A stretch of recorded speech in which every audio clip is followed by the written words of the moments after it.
this demonstration, it's going to be around the end-to-end customer experience. And so the two personas that I'm personally going to be playing in this time frame is really the banking customer and what they see, as well as what the bank teller themselves are going to be interacting with and seeing as well. This demonstration, I'm going to kind of walk out. It really is split into two parts, right? And those really reflect those corresponding personas themselves. And so I, as that banking customer, am going to first want to apply for a loan. And how I'm going to accomplish this is I'm going to go out to that banking portal and utilize their chatbot on their site. And then I'm going to be fulfilling out some details and requests for a HELOC loan. And then it's going to be me scheduling an appointment with the chatbot for meeting in person, right? So that's where then I take off my hat as the banking customer and put on my hat as the bank teller. As the bank teller, I'm going to be able to look up the customer's schedule details and the customer information by utilizing a UiPath robot. From that point, it's going to pull in all of the customer's information into one holistic view that we will call a 360 view, and it's going to let us walk through the process of applying for the loan and then applying for that safe deposit box at the very end. Okay, so I'm going to walk through that demonstration. So I'm going to minimize this, and we're going to be going to the bank website itself. So I, as the banking customer, can go and navigate to this website. And in this case, I'm going to be leveraging this chatbot down here, which is utilizing the Druid chatbot.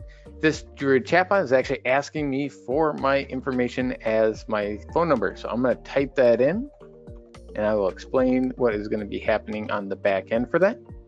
So I sent in my number, and it's the chatbot actually hands off this verification to the UiPath robot that is running in an unattended fashion. So it doesn't need any human interaction for that.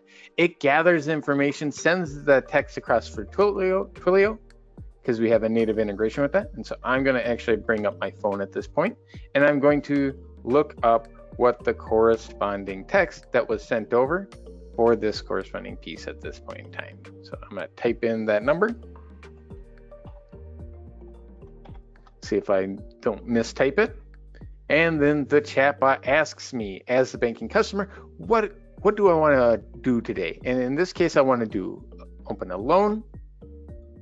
So I specify that I want a loan, and it asks me what kind of loan do I want. And so in this case, it's asking for a HELOC.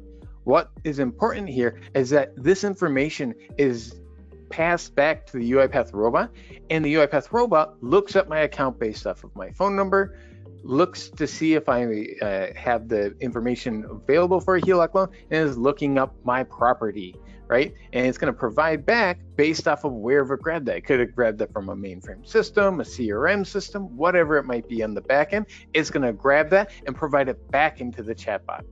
So I can say, yes, this is the correct target property, and it's going to confirm that.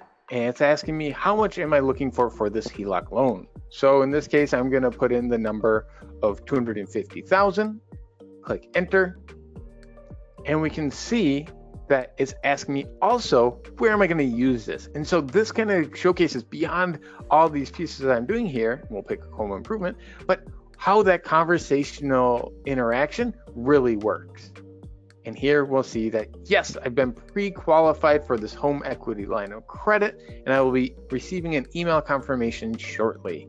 That is being sent off and approved by the UiPath robot on the back end. So even in those cases where you don't have APIs and you have legacy systems, you can have that fulfillment be extremely verbose, because you're going to be able to support wherever that fulfillment needs to happen. So as the last step as this banking customer is I need to select what time do I want to meet in person to finalize this loan. So I will pick Monday at 10 a.m. And it's going to now create that corresponding appointment itself, and it's going to allow me to get provided an upsell opportunity. Since it does understand and have access to all of my corresponding account at this time, it can understand what will be most impactful for that upsell event. And in this case, this safe deposit box does seem like something I would be interested in.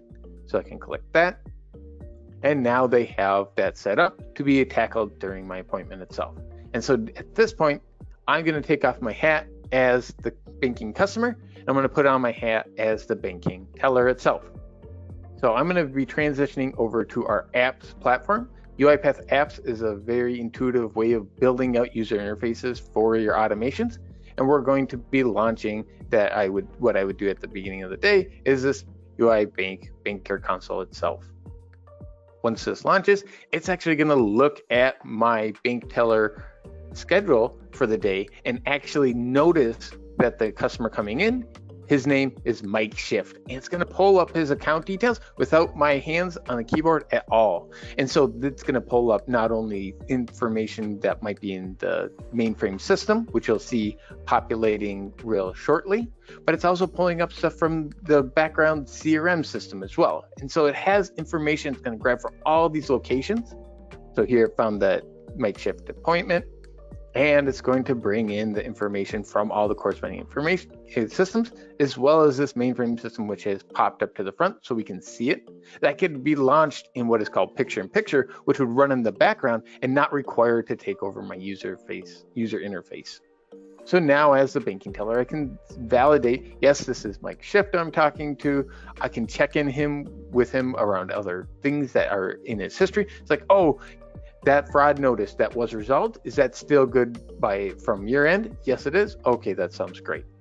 So I can start working through my appointment details at this point. So I can click on the HELOC loan approval, and it walks me through the step-by-step how to go through this, rather than me as a bank teller have to know all the corresponding systems I need to touch and work through it in that fashion.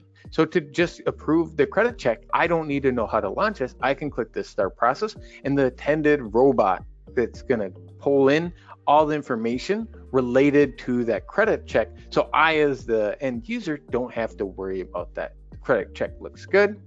I can download that corresponding check, validate it with the customer, and move on.